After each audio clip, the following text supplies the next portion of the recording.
নমস্কার, অমৃতাস kitchen canvas চ্যানেলে সকলকে স্বাগত। আজ বানাবো বাসন্তী পোলাও। এর জন্য গোবিন্দভোগ চাল নিলাম 500 গ্রাম। লাগবে লবঙ্গ, ছোট এলাচ, জায়ফল, জয়িত্রী, কাজু 25 গ্রাম, কিশমিশ 25 গ্রাম। তেজপাতা লাগছে 3 থেকে 4টে। মটরশুঁটি লাগছে 100 গ্রাম। চিনি লাগছে 125 গ্রাম আর নুন লাগবে 15 গ্রাম। ঘি লাগবে 100 গ্রাম।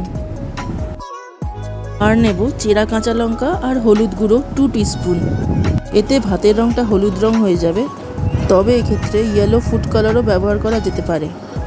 প্রথমেই গোবিন্দভোগ চালটাকে ভালো করে ধুয়ে শুকোনোর জন্য একটা বড় থালায় ছড়িয়ে রাখতে হবে। এরপরে হলুদ গুঁড়োটা ওই চালের মধ্যে দিয়ে ভালো করে হালকা হাতে মাখিয়ে নিতে হবে। এরপরে 500 গ্রাম চালের জন্য এর ডবল অর্থাৎ 1 লিটার জল নিতে হবে। মাপা জলটিকে একটি পাত্রে নিয়ে ফুটতে দিতে হবে। আগে থেকে মেপে রাখা 15 গ্রাম নুনটা এতে দিয়ে দেব। আর দেব চিনি 125 গ্রাম। এবার জলটিকে ফোটার জন্য রেখে দেব।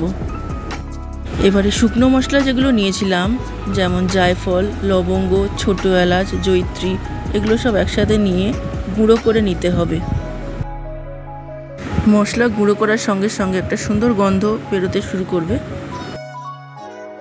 ভালো করে গুঁড়ো করে এগুলোকে একদিকে রেখে দেব এবং নেব একটা প্রেসার কুকার আর ভালো করে গরম করে ওতে ঘি দেব 100 ml। এরপর এতে দিয়ে দেবো কাজু বাদাম, তেজপাতা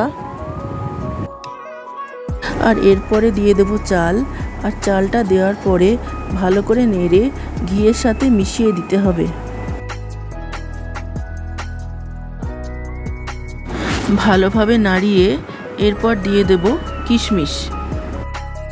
চালটাকে ভালো করে নাড়িয়ে যেতে হবে যতক্ষণ একটা সুন্দর গন্ধ ওই চালটির থেকে বেরোয়।